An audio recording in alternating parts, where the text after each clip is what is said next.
Hey, break a leg. May you break your leg. Huh? Don't say good luck. It's bad luck. Don't say good luck. Don't say it. Say break a leg. Hello friends, welcome back to my channel. You are at the home of the Forever Theater Kid. Today it is true crime time. True crime time. True crime time.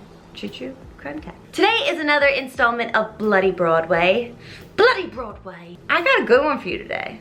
I got one that's like as old as theatrical time. I got one that is like, you go, oh yeah, that's a big old true crime story. And it's got a lovely little tie-in to a cute little baby Superstish. Join me. So Bloody Broadway is my series in which I mix two of my favorite communities in this world currently, which are Broadway and theater people and theater kids and true crime. I am a true crime nut. I've loved it forever. And I've decided I want to start talking about it on my channel, so that's what this is today. All of my sources for the information I'm going to tell you are down below. Yes, I will be playing with my bangs. I hope it's not annoying to you. They are very unruly lately, so go with it. I need a haircut. It's real. So is the pandemic. That's even realer. So if you like true crime and musical theater, make sure that you subscribe to my channel. Follow me on Instagram.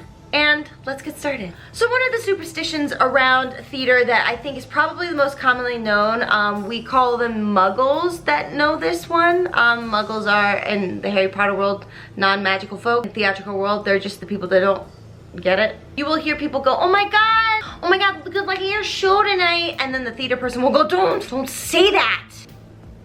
It's break a leg. That is a real thing in theater. We do not say good luck to each other. We say break a leg. I'm not gonna lie, myself, I was very curious about this. What's that all about? So break a leg has a couple of different meanings, some practical, lame, and then a couple of superstish, which are always much more fun.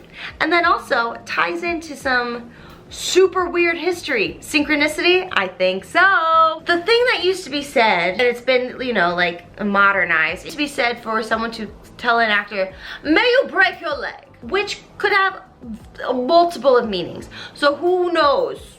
Not me. I should be the one. That should be my job to have researched that enough. Who actually said that? But you know what? A lot of things were just said in Elizabethan times that nobody knows about. And we just take it on good merit. So break your leg could mean a couple of things. It could mean like, hey, may your performance be so freaking good that people are losing their shit. So you just keep bowing, like you just keep breaking that leg. You're like, oh, thank you. Oh, yes, thank you. Yes, I am a queen. Yes, thank you. It could also mean, may you break the line of the stage. We call them sight lines. If you can't see the audience, most of the time the audience can't see you. If you can see the audience is going like, oh my God, look what's happening backstage.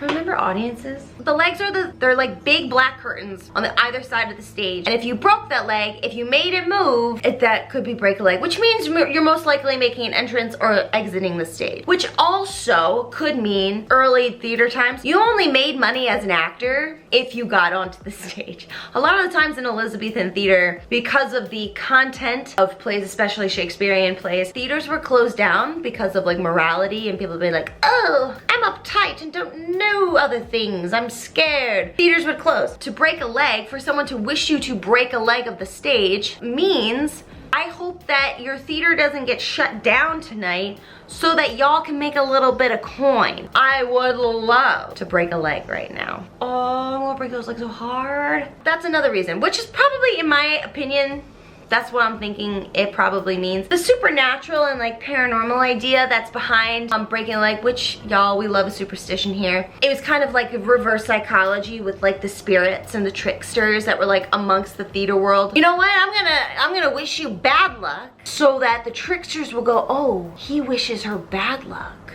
so I'm gonna give her good luck. Way to complicate things, theater people. Come on. Ghosts are so dumb, apparently, that they just don't get it. Listen, ghosts are smart. They've already lived a lifetime, and now they're haunting for another lifetime. You don't think they've got a little bit more smarts than you? Why are they so long? Like, honestly. However, no matter what reason that we have the idea of break a leg, it has never been meant to be said to be like, I hope you literally, like quite literally, like showgirls it and like break a leg. A sweeping accusation time, nobody has ever said it in that way. And that's why I get so mad when people are like, oh, I will not wish you to break your leg. It's cruel, good luck. And it's like, no, the lingo, just get me. However, break your leg is meant to be seen, or is meant to be heard, or is meant to be interpreted.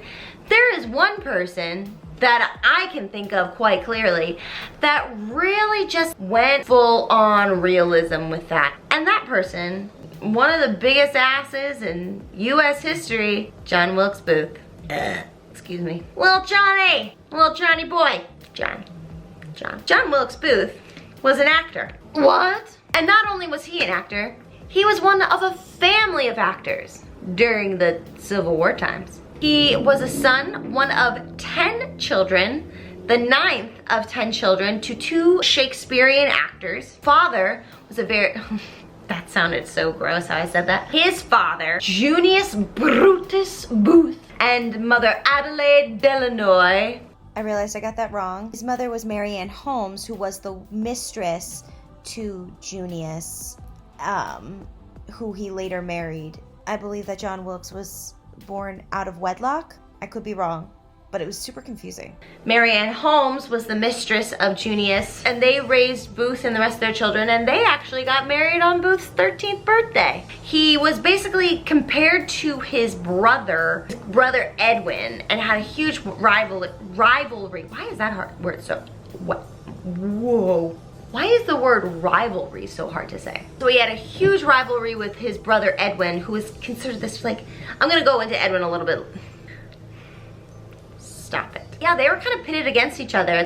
Who's better, daddy? Like, me or is it him? Edwin was always chosen. Edwin was like the star pupil. He was the better actor. It was always John and Edwin pitted against each other. Never healthy. But, you know, Daddy Booth, Mr. Booth passed when John was 14 years old. Something that was really interesting in John Wilkes Booth's upbringing, spiritualism was like a huge thing during that time of history. It was really starting to gain steam, and people were trying to find different ways to speak to the unknown and to tell their futures, because the world was really starting to go faster. It was really starting to gain speed and progress, and I think there was a lot of unknown happening back then. And so the rise of spiritualism gave people the feeling of being able to control their fate, at least know what their fate was, talk to the dead through seances. Like, that's when all that type of imagining and communication and spirituality started, and that type of spirituality, which I think is really, really interesting. Unfortunately, it was a lot of charlatans. It was a lot of fraud going around and just taking people's money, but the belief and the need for that type of spirituality was totally there. I mean, anxiety was a big old thing back then, but it was probably just seen as hysteria. I would have been hysterical. There was this one time when Booth got his palm read by a fortune teller, and she read his palm and she was like, oh shit, shame, I know your name. She goes, oh my God, you have a grand but short life. Just see her taking his hand, she's like, you know, maybe I don't need to read your hand. No, oh, okay. Quote, you will live a grand but short life, doomed to die young and meeting a bad end. That's uncanny. That's insane, right? Daisy doesn't like that. Go back to sleep. Don't you speak back to your mother. Like this made Booth so, he was like, oh my God, I got such good stories to tell. So he would tell this story all the time. I'm not gonna lie, I probably would too. My brother might be like a better actor, but like, oh, look at me, I'm gonna be famous. And he would brag about this, especially moments of sadness. I guess he thought like it was a great like mood lightener. I just imagine like someone dying and be like, well, at least they're not gonna die like me, am I right? According to that fortune teller. Just the start of Booth being the storyteller that he always wanted to be. The performer, the one that just kind of stole the scene. No matter all these stories that we hear about Booth being like this fabulous actor, I have my own ideas. He actually had like huge stage fright when he first started. He would fumble over his words, especially if he was doing like a Shakespearean piece that everybody knew. Like, doing Shakespeare was just like, it was like doing an episode of Friends. Everybody knows every line, and then he messes up a line, and everybody's like, you did it wrong! It's pivot! Pivot! They jeered at him. They were just like, you suck, get off the stage. I'm good. I had my palm read. He basically used that as fuel, and you know what, bitches? I'm gonna be better. Anytime his stage fright would hinder his memorization of his words, he would kind of use it and use the energy of that stage fright and put it in his body, which in some ways I'm like, clever girl. And that was something that people weren't doing. Like, I don't think that many people were extreme physical actors yet. I think that was a newer trait. I mean, think like people were so about like maintaining composure. And yes, there was like high emotion, but I don't think we saw that much acting that was like physically done. And so this excited people. This made people like, oh my God, like Booth is crazy. You know, like he does stuff that we've never seen before.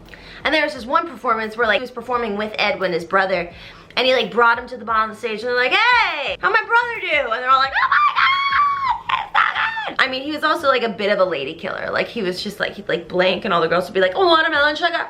Ah. They were obsessed with him. Was he ever really the lead? He'd always audition and then like Edwin would like get the role. And he's like, I'm not jealous of my brother at all. One critic from the Philadelphia Press wrote, without having his brother Edwin's culture and grace, because Edwin was seen as like this fab actor, Mr. Booth has far more action, more life, and we are inclined to think more natural genius. Now, here's my question, because I see this in a lot of actors, especially male actors, especially straight male actors, especially white straight male actors.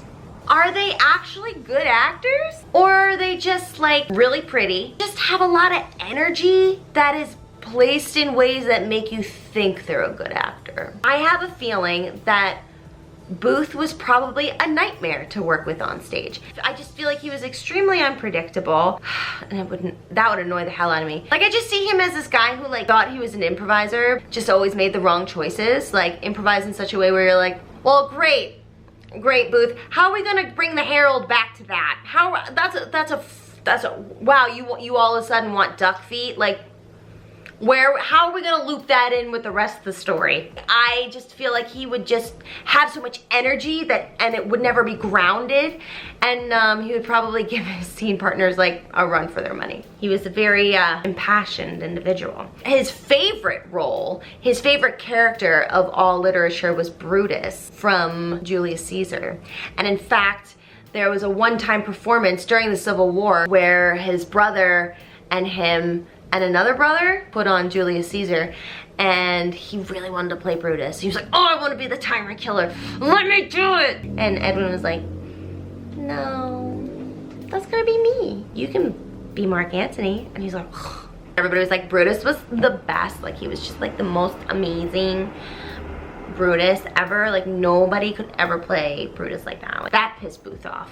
You know, the Civil War is really when Booth started to come into his own personality, to his own belief system, really started to make a name for himself. He promised his mother he wouldn't go into the Civil War, which is like, she was like, please don't fight. I've lost so much in my life. So he continued to act, which was really interesting to me. Like the fact that like there was a war on. You see in movies and you think that literally every single family is in the Civil War, in like the frontier and stuff like that, but that wasn't the case. In major cities, life was kind of going on as is, which I really had never thought about before. Something that was really starting to gain speed was his political nature and his angst for not fighting in the war. I mean, think, that type of toxic masculinity back then, like, you were kind of shamed if you weren't in a war. A war is what defined a man back then.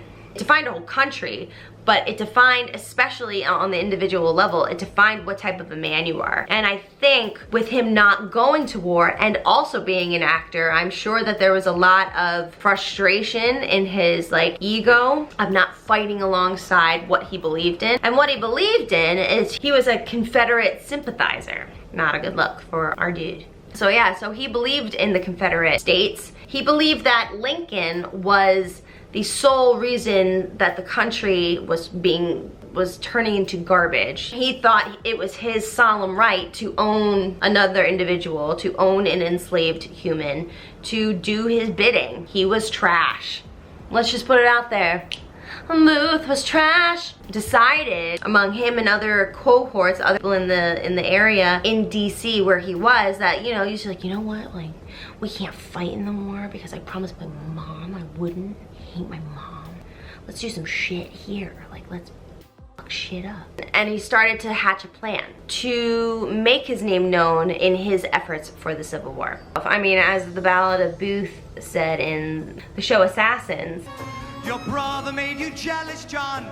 You couldn't fill his shoes. It's like, well, I'm gonna make my own way. Usually I would support that. Usually I would support different paths up the same mountain. But John was just a dick. He hated Lincoln. He disdained President Lincoln. He hated everything he was about, thought he was a disgrace to the country, and he just wanted him out. A lot like his grandfather, I think. Yeah, no, it was his father. Okay, listen to this. So the gene of like wanting to get rid of someone in politics was not John Wilkes Booth's like first time at the rodeo. His father did something very similar. Genius Brutus Booth, reconnecting the Brutus, reconnecting the father-son relationship, the need to approve, be the better brother, to be the one to like, oh, I'm gonna make daddy proud. He had fits of anger and drunkenness. He would write letters to President Andrew Jackson,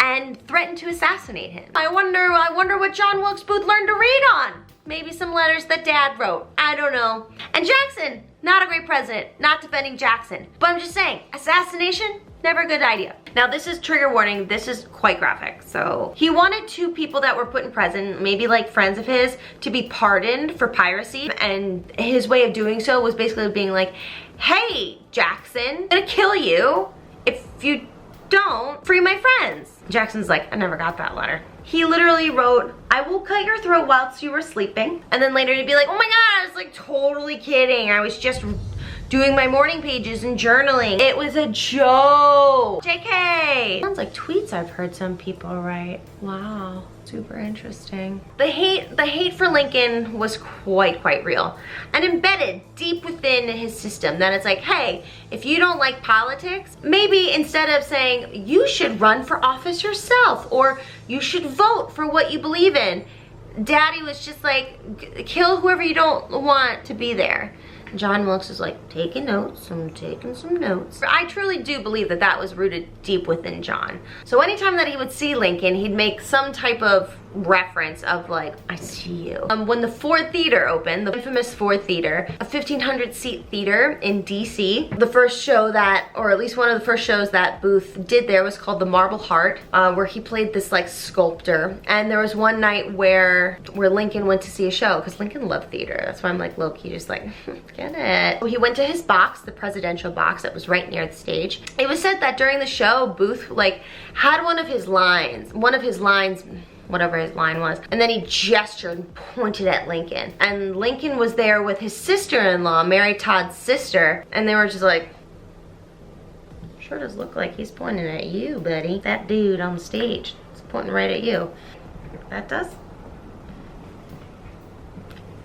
It does look like he's pointing at me. Why would he be pointing at me? That is so odd. Lincoln was just like, whatever, I'm the president. Most people hate me anyway, it's fine. But they thought that was a very bizarre moment, and other people in the audience saw it too and were like, that's weird. Why is John going off book? But then they're like, oh right, it's John. He always does crazy stuff on stage. I'm not gonna second guess it. What's interestingly enough, this was not the first time that there was a bit of a warning to Lincoln about Booth in particular. Like I was saying earlier, spiritualism was a huge thing. And bless her, Mary Todd Lincoln, who was ridden with grief after losing 2 of her children and then soon losing her husband in a very violent way. They would do seances a bunch in the White House, which is why the White House is haunted as Any opportunity she could to speak to her deceased children, she wanted to take that opportunity to do so. She was connected to a British spiritualist, Charles Colchester, who was really said to be born of royalty and really have these like communicative powers with the dead. He went to the White House a lot and he stayed in DC a lot until he was discovered as a fraud,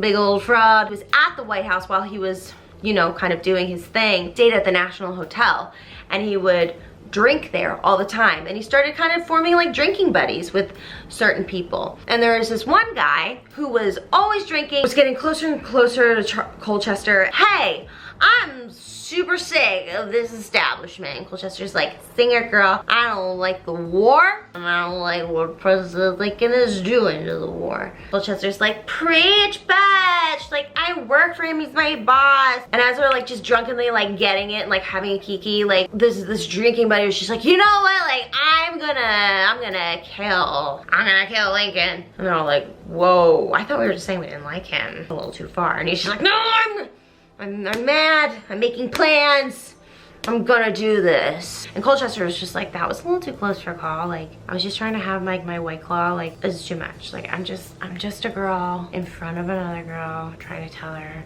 I want to be friends, and you're taking it too far. Takes that information back to Lincoln. It's just like, yo, this dude at the bar like really like wants to kill you. And Lincoln's like, I get 100 of those a day. I appreciate it, thank you so much, but like, I'm fine. Well, guess who the drinking buddy was? It's John Wilkes Booth, if you couldn't guess. So John Wilkes Booth is literally saying to people he barely knows that he hates Lincoln and he's going to kill Lincoln. And everybody's like, fucking Booth, this guy. I blame a lot of people for letting this happen. It involved multiple people, and the original plan was to kidnap Lincoln. There were a couple times where they tried to do this and they failed. They, meaning the other people with Booth, don't know their names off the top of my head, didn't think they were very important. There were several missed opportunities to kidnap the president at the time, including at the re-election inauguration, or just like a couple last minute like shifts. Like, people are like, I can't make it at 10. I thought you meant 10:30. You said Eastern Pacific time. I thought you meant Mountain time. And nothing happened. They're like, well, regroup and we're gonna do this again next Tuesday. I swear, guys, come on. Like, one day, like, Booth is like trying to go over a plan in his head, but also like going over lines because he's like, I've got a show tomorrow. I just need to like steam, get my show bag ready, and I can't have any dairy. And he's getting his mail at the Ford Theater, because I guess that was the thing. And one of his buddies is like, oh my God, Booth, bitch, like, do you know who's gonna be at the show tonight? And Booth is just like, I don't know, Jesus. And he's like, no, better, Lincoln. And he's like, oh, Lincoln's gonna be at the show tonight? And his friend's just like, yeah, he's coming to Our American Cousin, like the best show, like the Tony nominated like Our American Cousin. Like, oh my God, like, I haven't seen that show yet. I should totally come see the show tonight. Hey, you know, maybe I'll see you there. All the ideas changed. They're like, okay, tonight's the night. We're not gonna kidnap. We're just gonna kill him. We're just gonna kill him tonight. Okay? Yeah. The plan was, it was supposed to be Lincoln and Mary Todd, Ulysses S. Grant and his wife. And the whole idea was for the assassination not only to be President Lincoln, but also his two successors, so that it would be like a complete upheaval of the political climate. They were gonna mess it up. They were gonna like start over. But during the night, like, some guys just didn't show. They started drinking. They were just like, I'm out. They got cold feet. They realized, hey, this is super wrong. I'm gonna have a conscience and not go. Well, not Booth. No. Friday, April 14th, 1865, President Lincoln attends the Ford Theater for Our American Cousin. Performance that he was very excited to go to because Lincoln loves the theater. Grant decided he's not a theater person. He doesn't want to watch a show. And his wife was like, oh, thank God I had a headache. So it was just Mary Todd and President Lincoln in the presidential box. Since Booth was an actor and a friend to the owners of the Ford Theater, he had access to everywhere. He could get anywhere he wanted to in the theater. So he basically scouted out his plan. He knew what he wanted to do. And at intermission, he went to a bar, had a couple of drinks, and then came back once the show started again, everybody's in their seats. No one would think twice seeing him there because they're like, oh my God, Booth, what's up, bitch? He re-enters the theater after his couple of drinks at 10:10 p.m. That is the last time we see him entering the theater. And at 10:14, he enters the presidential box, takes his .41 caliber Derringer pistol, aims it point blank at the president's head and shoots. The president dies, I believe, instantly. Mary Todd right next to him in the box. Extremely upsetting, extremely traumatic moment for that poor woman, and the entire audience loses their mind. The security, not his fault, but still, Booth stabs him, and at that moment jumps off the box onto the stage and promptly breaks his ankle. Break a leg, John. Break a leg.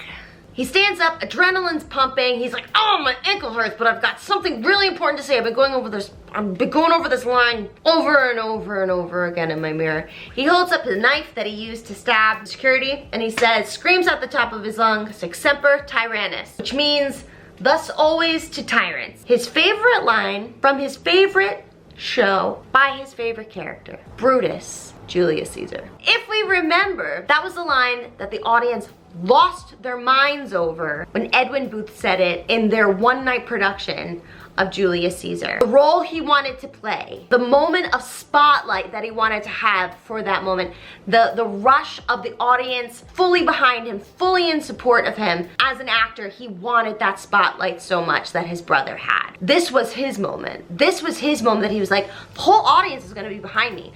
They're all gonna love the fact that I just took down this tyrant. I think that's what was going through this man's mind, that he thought in that moment everybody was gonna be behind him like they were in the show with his brother. But this was real life, and people were not behind him because it wasn't a character, it was their president, their beloved president that he decided to murder. So he's just like, oh shit. So he runs. He ran. So him and a buddy, they take off. It's not that they were on their way to Mexico. They were just on their way south. They wanted to get the south border to the Confederate lands so that they felt like they were in safe territory. Well, guess what? There was no safe territory for them. I'm very warm. After about 12 days on the run, they made it to Richard H. Garrett's farm, which was about 2 miles south of Port Royal, Virginia. And obviously back then, news traveled extremely slow, so they did not know that the president was assassinated, but also that Booth was the one who assassinated him. So they're like giving him room and board, and he's just like, this is super cute. I love this bed and breakfast. The US Army, Union Army, I guess it would have been. I think it was still the US Army at the time. They made their way and were like, hey, no, you're here, Booth. They found out where he was staying. They set a barn on fire to get Booth to come out to try to like smoke him out. And Booth was just like, literally, over my dead body, I'm not coming out. And he was shot in the neck, which paralyzed him, and then it took him many, many hours to die. So they had to drag him from the barn to the porch, which seems like, I don't know, it just seems like they gave him a little too much care and respect, considering how a lot of innocent people are treated by authorities. He got a lot of care and respect after killing the president and was just allowed to like have last words. Apparently his last words were, tell my mother what I did for my country, which seems really interesting because his mother begged him not to lose his life to go to war and to, you know, lose his life for his country. It seemed like a bit of a like, see mom, I can still die for my country, but in my own way. Such a coward. Then he also said, useless, and died. What, then which was it, John? Were you proud of yourself for what you did? Or were you like, wasn't really worth it? Wasn't really worth it. Of course, the wake of the presidential assassination was huge. President Lincoln was the first president to be assassinated. It caused huge upset in the country. If anything, it probably united the country more than anything in such a time of turmoil. Lincoln's funeral went on for days. His body was brought from like state to state by railroad in a form like kind of like a moving funeral. Over 1.5 million people attended. Said to have been the mightiest outpouring of national grief the world had ever seen. Even before Booth died, saw Southern papers that he thought would honestly be like singing his praises and saying, oh my God, Booth did this great thing for our cause. Well, if anything, Booth messed up their cause. He even saw in papers that they're like, oh my God, like Lincoln, we love you so much. Booth was just like, what the hell? Like, you're supposed to be on my side. So like he was all alone. His whole mentality, his whole plan, everything was in his head. I really thought more people were gonna be on his side. He was so wrong. Made people come together more for the Union and to bring the country back together and really be like, yeah, Lincoln had it right. Lincoln wasn't perfect, but it helped make way for the abolition of slavery. You know, Booth's cause, he messed it up. Like he totally messed it up, trying to like have a big dick and being like, I'm gonna do this, and I'm gonna be better than my brother because you know what? I'm gonna kill a real Julius Caesar. I'm gonna be a real Brutus. I'm gonna be the best because we should totally just kill Caesar.